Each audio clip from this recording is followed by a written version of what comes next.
Azhara, utusan dari SMPN Anambaya. Saya akan membawakan cerita yang berjudul Putri Cilinaye. Kisah ini bermula dari Gumi Sasak, Lombok, menceritakan tentang seorang putri Cilinaye, anak dari seorang raja yang kecantikannya luar biasa. Ia tinggal bersama orang tua angkatnya yang bernama Kina Bangkol dan Amak Bangkol. Mereka bekerja sebagai penjaga Taman Sari milik Raja Keling. Takdir mempertemukannya dengan Raden Panji. Aduh, Panji,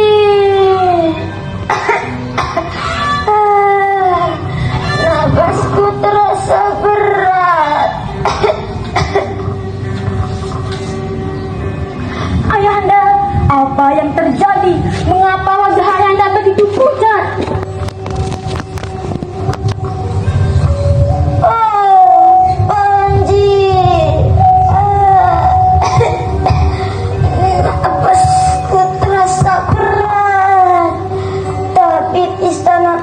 Sudah menyerah. Pasti ada cara untuk menyembuhkannya, Ayahanda.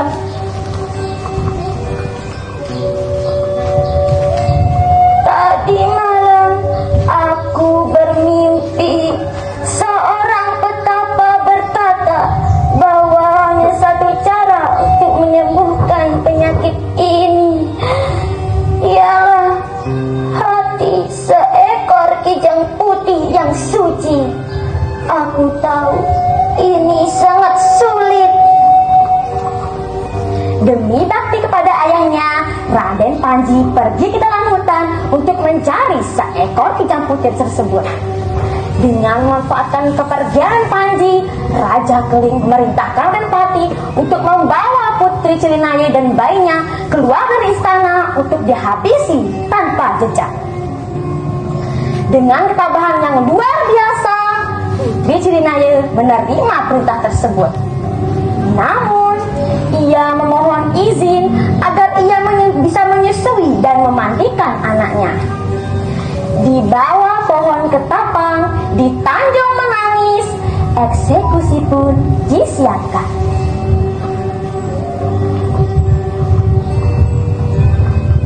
Baiklah, jika ini permintaan Ayahanda, saya dan bayi saya akan angkat kaki dari sini. Namun, izinkan saya untuk menyusui dan memandikan bayi ini. Sebelum ditusuk dengan keris, Putri Cilinaye mengungkapkan sumpah. Jika saya hanyalah manusia biasa, maka darah ini akan berwarna merah dan berbau amis. Namun, jika saya adalah anak raja yang sebenarnya, maka darah ini akan berwarna putih yang memancar di langit dan berbau harum. Ketika keris menghujam tubuhnya, darah putih yang wangi memancar keluar, membuktikan kesucian dan asal-usul minggatnya. Raden Pati yang melihat itu langsung terkejut dan langsung melarikan diri dan melapor ke Raja Keling. Raja Keling yang mendengar itu dilingkupi dengan penyesalan mendalam. Raden Panji yang mendapatkan firasat buruk dalam mimpinya, ia segera pulang dan melihat jasad istrinya dan anaknya yang sedang menangis di Tanjung Menangis. Dalam duka yang mendalam, ia meratapi jasad istrinya selama 7 hari 7 malam. Di tengah keputusasaan itu, muncullah guru alim yang memberikan petunjuk agar jasad Putri Cilinaye tetap harum. Ia memerintahkan Panji untuk meletakkannya di kotak kayu besar dan dihanyutkan ke tengah laut dan diikat dengan tali. Malangnya, tali itu putus dan kotak yang terbawa arus. Kotak yang berisi jasad Putri Cinaya akhirnya terdampar di wilayah Kerajaan Dahe. Raja Dahe yang melihat kotak tersebut, ia langsung membuka dengan kunci ajaib yang ditemukannya.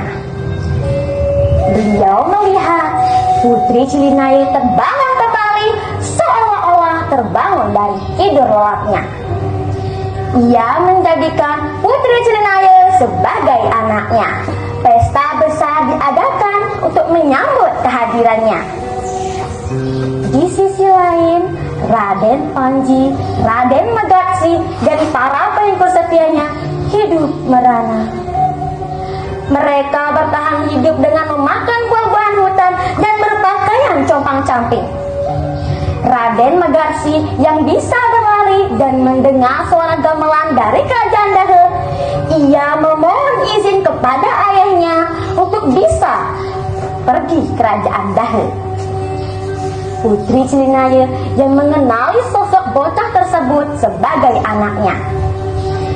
Putri Cilinaya memerintahkan Raden Megatsi untuk mengajak ayah dan pamannya untuk pergi ke acara pesta di hari berikutnya. Namun, Raden Panji sangat malu dengan kondisi mereka yang sangat kotor dan miskin. Akhirnya, ia bersedia datang setelah diberikan pakaian baru melalui anaknya. Di atas penghormatan di hadapan Raja Dahe dan rakyatnya, keluarga yang lama terpisah itu akhirnya bersatu kembali. Walaupun difitnah dan dipandang rendah, kebenaran akan tetap berdiri tegak. Kesetiaan dan keteguhan hati adalah kunci dari manisnya kebahagiaan sejati. Kesombongan